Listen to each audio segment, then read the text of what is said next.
Welcome to the Mindset Matrix with Jonathan Walters, the show that people listen to when they want to reach their potential, fulfill their dreams, and reach into the growth zone, all so they can max their mindset.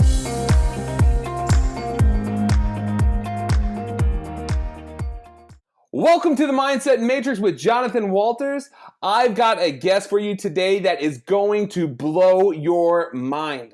Talking about maxing your mindset, photographer Colby Brown on the line with me today. He's a photographer, a photo educator, and an author who has been all over the globe taking photos and giving back. Colby, welcome to the show. Thanks, Jonathan. I'm really excited to be here, and I'm stoked for this podcast. Well, I really appreciate it. So let's talk about it. We're focused on mindset. I want to know how somebody goes from not doing photography to traveling the world doing photography and taking amazing photos. Can you walk me through that journey for you? Yeah, absolutely. So I got into photography, or I should say I fell into photography just after I graduated from college. I don't have that nostalgic, photography art story that a lot of photographers might have in my position where my father gave me a camera when I was quite young, and it's something I always wanted to do. Instead, it was something that came out of happenstance from a love of travel and kind of getting out there and exploring the world and finding myself in, different and interesting environments. And ultimately, after doing that, a little bit here and there between, high school trips as well as throughout my time in college, realized that I just wanted to be out there on the road. And I figured that photography would be a great conduit to allow me to capture the world around me and share that with other people that would never have or might not have the opportunity to have these same experiences. And that's kind of what started me on this journey is just that reality that I loved travel, and that was kind of the origin or the inception point that got me into art to begin with. That's amazing. So was it your goal to travel, or was it your goal to take photos, or did you just happen to hit the jackpot on this one and be able to travel and take photos at the same time? It was definitely, it was a bit, it was kind of serendipitous in the sense that I just wanted to be traveling. When I graduated from college, I realized that the standard 8 to 5 job just wasn't something that was working for me. And I wanted to be kind of back there out in the road and exploring new cultures and challenging my beliefs and seeing what else was out there. And it just so happened to be at the same time where digital cameras were starting to become more affordable, and so they kind of just converged together where I wanted to be out there traveling, and that was my main priority and focus, but that I also wanted to document them. And so they started to kind of converge together, those passions for both travel and then documenting my travels, that ultimately spurred into this passion and love of art and photography and even cinematography, and kind of all of it coming together wrapped around this love of travel. And just for the people who may have not seen your work or may not know a little bit of your story, what are some of the places that you've been? Where are some of the expeditions that have taken you? Kind of all over the globe. I've literally traveled, and typically in a given year, I travel to almost all 7 continents. In this past year, I've done projects in Norway, Iceland, Cuba, Myanmar, South Africa, Uganda, Namibia, Antarctica, India, Thailand, Mongolia, and I'm sure I'm missing a couple there. I kind of stopped counting in terms of the actual countries that I've visited, but I'm very particular in the types of projects that I attach myself to these days. I do a lot for my own companies and entities between Colby Brown Photography, which is my main company, and then the Giving Lens, which I'm sure we'll talk about a little bit, that has a little bit more of a philanthropic and giving back nature. And then mixed in between those, I also do some marketing campaigns for kind of bigger companies, which is more your standard, corporate work, or, work for creating a marketing campaign wrapped around a laptop or a travel experience, or sometimes working for destinations and tourism boards and things like that. Wow. Wow, that's just amazing. It blows my mind that you've been to all those places. There's so many people who haven't stepped foot outside the country, and it sounds like you barely keep your feet inside the country, which is great. Absolutely. I mean, that's great. Now, let's talk a little bit more about the Giving Lens. Tell me more about what that project is and how that came to fruition. Sure. So the Giving Lens, let's start off with that. The Giving Lens is an organization that aims to blend the idea of photography and giving back to those in need around the world. So essentially, what we do is we take teams of aspiring photographers of various different ages and various different skill sets, and bring them to a country where we've partnered with a local NGO or charity that is fighting for a specific cause. Sometimes these are youth education projects, sometimes they're women's vocational schools. We've done work with Syrian refugees in the Middle East, clean drinking water projects, species preservation, all sorts of different causes. And then throughout that experience, we work hand in hand with these organizations in the local communities that they're trying to champion, and offer really unique experiences that allow people to kind of break down some of the superficial nature of traveling, and really get to know a country and a culture and the challenges that they face, and do so through the means of art. And sometimes it's like art therapy, sometimes we're documenting projects. It's kind of every trip is a little bit unique and different.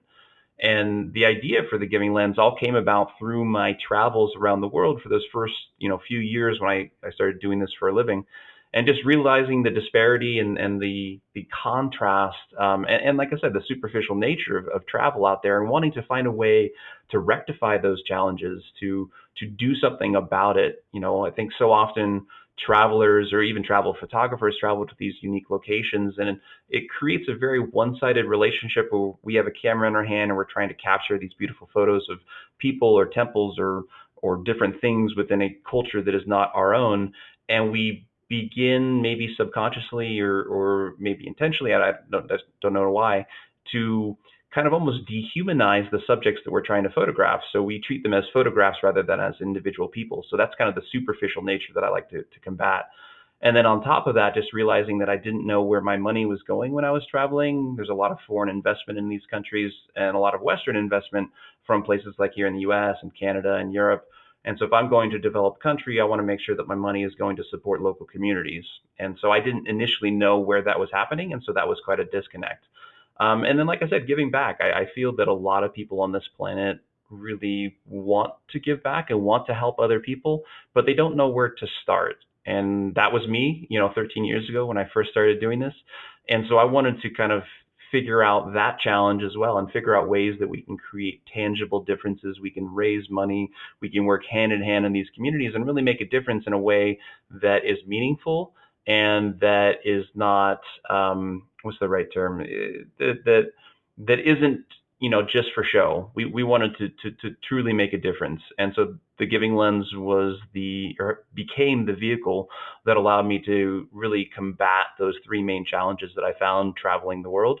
And it's kind of spurred into its own beast, its own, it's become its own adventure in itself, and it's constantly evolving and changing each year as we try to figure out what more we can do. How can we, help more organizations? How can we continue to support the organizations that we've had relationships with for the last 8 years since it's been in inception? So it's a constant challenge and constant passion to find new ways in order to make more of a difference through our shared love of photography and art and travel. Wow. So now I'm going to get into the growth mindset side of this. I'm hearing a lot about your success, but 13 years of learning doesn't come without its mistakes. So tell me about the mistakes Absolutely. that you've made, the failures that you've had, and how you approach these, how you grew from them.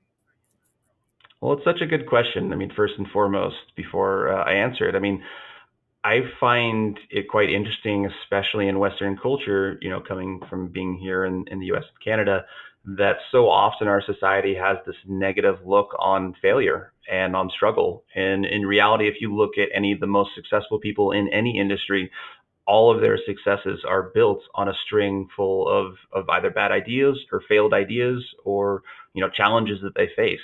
And so the idea of struggle and challenge is an integral part of success in doing what you want to do and doing it well. So I think that's great that you're bringing that into this conversation, and enlightening people to the fact that if you don't try, and if you aren't willing to fail, you aren't going to be able to succeed. And so you have to kind of put yourself out there to do it.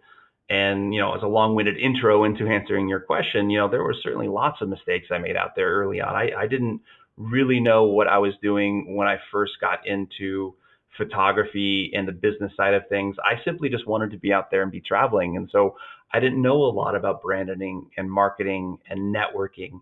And so those first few years was quite a struggle. I probably didn't really start making a living doing this for 4 or 5 years from getting into it, at least when we're talking about from a financial standpoint, because I was making a lot of those mistakes. I didn't realize how important networking was to connect with other, people that are colleagues that are within your industry, and maintain those relationships throughout. I didn't realize so much about, how to do cold pitches, and which is essentially the idea of pitching an idea or a project to a company or an individual that has never heard of you before. So oftentimes I would make those mistakes and either not hear back, or I would hear back and not get the jobs that I was looking for. And then I try to take every one of those opportunities and not look down on them, not to sit there and get angry at myself, call myself stupid, but rather to sit there and learn from them. And if every one of those opportunities that I didn't get a job ultimately led me to another job, then I found that it was successful. And a lot of that was through that idea of making sure that every single opportunity and every single, failure, or even sometimes a bad decision, was a learning opportunity. And that really helped me exceed early on, once I started getting over that hump of knowing what I was doing and starting to build up the, name for myself and my brand and my company, and really started to take off from there. Yeah, man, that is powerful. That is super powerful. And that we live in a society with like Facebook where people always post the highlight reels and they don't see the real It's true. struggle behind being successful. They see somebody who has lost a lot of weight, but they don't see them in the gym for 4 hours a day sweating like crazy. So they don't see the So work true. that goes into all of this. And that, I mean, you summed it up perfectly whenever you're saying that it takes a lot of time. You were talking about yourself there. It took you 4 or 5 years to even start being able to make enough money on this to support yourself with it, and Yeah.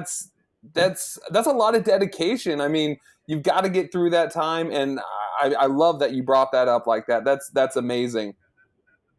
I appreciate that. And it is so true. I mean, those first few years, I was working in a restaurant on the side to make extra money so that I can continue to pursue this passion or this idea. I knew I was onto something. I knew it was something that I really enjoyed and I loved, but I hadn't figured all of it out yet. And I think that's also, again, part of that lesson, as you brought up, of, struggle is very integral to a lot of success stories out there. And I find that a lot of the younger generations, and even our generation, to be frank, sometimes is always looking for the shortcut, and sometimes there are shortcuts that can open up doors and opportunities. But at the end of the day, it takes time to build anything big, to build anything that, at least in my mind, is meaningful. And so you have to be willing to put forth that work and that effort into it, and power through some of those challenges. And like I said, don't let them take you down. Like, looking back right now at 13 years of a career, and there were a lot of mistakes that even now I still will look back on, reflect on, and be like, I can't believe I said that to that person, or I can't believe that I did that for that project, back in the early days.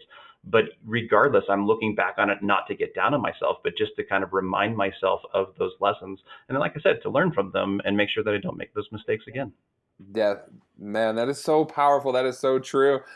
So I'm going to move into the part of this where I want to ask some questions. I told you a little bit about this earlier. I talked to my third graders and showed them some of your photos, and they were mind blown. They went from wanting to be YouTube gamers to now I want to be a photographer that travels the globe and this.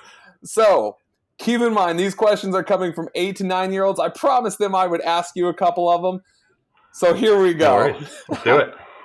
Have you ever been scared while taking photos of animals?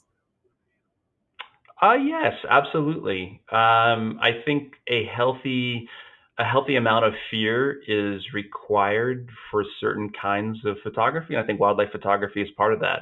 And I think the fear doesn't necessarily stem from a scary place, but it stems from a level of respect for the creatures that I'm photographing. There have been numerous times where I've been on the ground with, rhinos in Africa, or leopards or jaguars, or even, silverback gorillas. I'm actually heading back there at the end of this year. I'll be there for New Year's, for a project. And Silverback gorillas are herbivores. They, don't eat meat, but they are incredibly powerful creatures. And there have been a number of times over the years that I've been in East Africa and Uganda, where I typically go to photograph these amazing creatures. And you get a giant, 2,000 pound silverback male gorilla, doing a false charge on you, which is essentially where it kind of, charges and pounds the ground. And it's really just for a show of force to make sure that I know that it's in charge and I'm not in charge. And it's a very humbling experience to kind of have your blood pressure raised and your heartbeat start, beating really quick, because all of a sudden, I couldn't do anything if this animal actually wanted to do something. And nothing's ever happened in those situations. I never had those experiences where it turns obviously deadly. I'm still here. But there's been a number of times where that type of stuff happens. And I think part of the answer to the question, within the idea of respect and the healthy dose of fear, is in research. So before I photograph any of the animals that I try to go out and photograph, at least the ones that I'm specifically there for, I do the research to learn about the animal's mannerisms, to sit there and learn about its different, habits, what to look for in terms of animal aggression, docile behavior, what they mean. So I know when I'm looking at an African elephant or a silverback gorilla or a hippo, and I have a few different cues that I know that I can either get closer and get a better image that I'm going for, or I need to back away and make the smart choice to not infringe on this animal's personal space, because that's generally when bad things happen or animals end up attacking. So I'm always very conscious and very perceptive of my surroundings and what I'm photographing, with the idea that I've done the research and that I'm never going to put myself, or try not to put myself, in a position where an animal has to make a bad choice for me, which is a good choice for it because it's trying to be defensive. Yeah. Yeah, that is such a great answer. You summed up about 16 of my students' questions in that one answer. That's amazing. So I got two questions left for you. What is your favorite animal to shoot, photograph? Okay. And the last one, what is your favorite place to photograph? Like your favorite Excellent. Okay, location in the world? two good questions. My favorite animal to photograph. That is a very, very challenging one. Um, you know, I would say, not to repeat an answer for two different things. If I knew that question was coming up, I might have saved the gorilla story. Because silverback gorillas, to me, again, are to me the silverback gorillas offer the most intimate wildlife experience on the planet. And what I mean by that is that there are very few experiences where I can personally connect so intimately to a subject. And what I mean by that is to really feel like there's a connection there. Like there's been times, with cheetahs and big cats, male lions, all sorts of fierce creatures out there, where it looks at you and you see there's a connection there, and you're like, okay, I feel that the animal probably is very hungry and wouldn't mind probably, grabbing a bite of me, or is curious at least. But it's kind of a superficial connection, you know what I mean? Like it's not that I feel like we're necessarily connected. It's just that we're sharing a moment, which is still very special and I really truly enjoy. But with the silverback gorillas, it's different, and the reason for that is that I think it's like 98.2% genetically similar to the silverback gorillas. And so it's not necessarily just from a DNA standpoint, but also their mannerisms, how they act, facial expressions. Like I've seen baby silverback gorillas do the exact same thing that my son, who maybe was 3 at the time that I first started visiting these creatures, would do. And then I'd see the little baby silverback look at his dad and then watch his dad like pound on his chest, and then like 2 seconds later look around, see if no one was watching, and then pound on his chest. Like all sorts of things that we humans do. And so I think because of that, because there's so much shared similarities genetically as well as how we interact with each other and group dynamics, that it makes it probably my most favorite animal experience that I continue to have. And every single time that I do get to spend a couple minutes with these creatures, I walk away a changed person. And to me, that's probably why I find that they're my favorite, is because it's every single time. It's not just like, oh, I had this one amazing experience, and then every time after that, it's like, oh, that's cool. Every single time I walk around with this like big giant smile on my face, and I'm just like, on this excitement high of what I just experienced, and I'm ready to do it again. And so I think that's my long-winded answer to the question of my favorite animal to photograph is the silverback gorillas. And then in terms of my favorite place to photograph, because I don't just shoot wildlife photography, I also shoot landscape and travel. The answer to that question is actually a bit more complicated than one might think when they initially ask that. Essentially, when I go out and plan out my year of travel, because I'm usually booked out about anywhere between 12 to 18 months in advance for projects around the world, I always look for gaps and spaces in my schedule, and then I try to fill them with whatever I feel that I'm lacking. And what I mean by that is that if I find myself doing lots of wildlife projects, oftentimes I find myself after a few months to feel a little disconnected from humanity. So I'll make sure to work in a couple humanitarian projects where I'm working close with maybe some unique tribes around the world.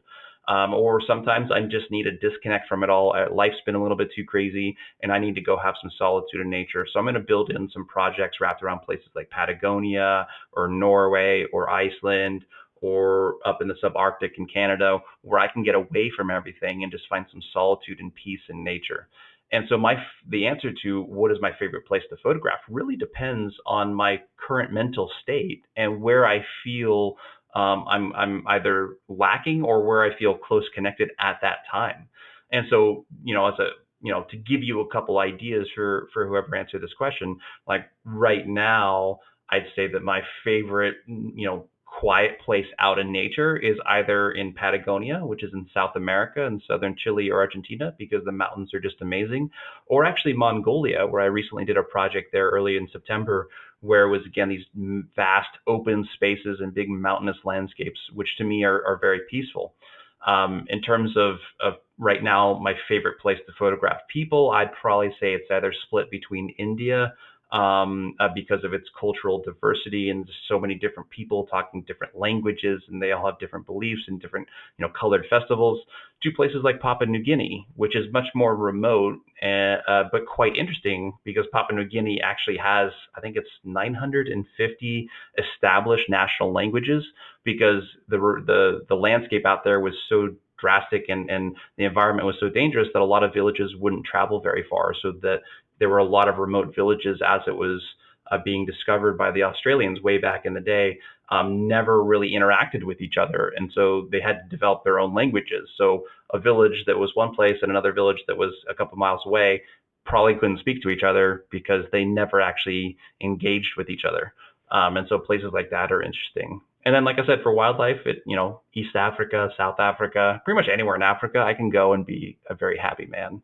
So very long-winded answer to your question, but I hope it shows you the interest and diversity of the different things that I like to photograph and I find myself very passionate about these days. That it's a wonderful answer, and it's something I tell my students every day is something you did in that you explained. One of the things I want to point out on there is how you talked about reflection.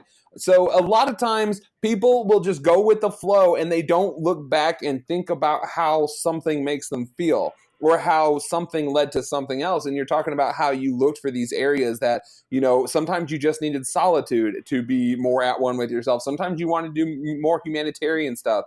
I mean, that's amazing. And I would have to say, your ability to reflect is what is part of what drives you to be so successful, because it's like a constant lane correction. You're constantly asking yourself, it sounds like, am I in the right lane? Am I doing what's healthy for my mental state? And if you're not in a healthy mental state, it's going to be near impossible to be healthy in any other aspect of anything. And you can't create amazing work if your mind's foggy. You're 100% right. Absolutely. I mean, there's two things I'd like to respond with that. That's in agreement. One of them is that anytime you try to force creativity, in my personal opinion, it never works out well. It's more of a labor. It becomes more of a job rather than comes from the heart. And it should, art, in my opinion, should be about passion. And the other thing for me specifically, that I think probably could relate to a lot of kids out there, is that to me, consistency in terms of doing the same thing all the time stifles my own, or maybe not stifles, but increases my own personal strife. So what I mean by that is that if I find myself photographing the same things all the time, then I begin to lose interest, and I begin to go a little bit crazy in my head because I need that constant change and shift. And so my ability, as you mentioned, to reflect and look back is also tied to my own personality of constantly wanting change to challenge myself to learn new things, to try new things, to find myself in places that are outside my comfort zone, and constantly try to figure out, where I'm at and what I'm feeling at that moment so that I make sure that I'm always as present as possible. I want to make sure that I look back and reflect on the past, and I want to look forward and have an eye on the horizon, but I always also want to be grounded and I want to be present for where I'm at, because all too often, especially early in my career, I was too worried about the mistakes I was making or where I wanted to be because I wasn't there yet. And I missed so many opportunities of just being present in the moment and being, appreciative of the experiences that I was able to have, those early years, even when I wasn't, traveling just yet, or maybe I was, still in school, to really learn from those moments and then, build upon them. That's incredible. I love that you talked about the comfort zone and the growth zone. The comfort zone is so comfortable, but literally nothing can grow there. It's like laying in your bed. Yes, it's awesome, it's amazing, but you're not going to get your chores done that day. You're not going to get anything done that you need to get done. And we did this with the demonstration in our classroom. The kids loved it, and it showed them just how important giving that extra 5% is to being successful. So I really, really Absolutely. love that. So I'm going to kind of wrap this up a little bit, Colby, but before I let you go, I want you to let people know, how can they support what you're doing? How can they learn more about you? And how can they see your work and stuff? Absolutely. So, I mean, to see my work and to figure out kind of, what's happening in my world, you can certainly check out either www.colbybrownphotography.com or thegivingLens.com. Or check us out on social media. We're pretty active on both Facebook and Instagram, a little bit here on Twitter.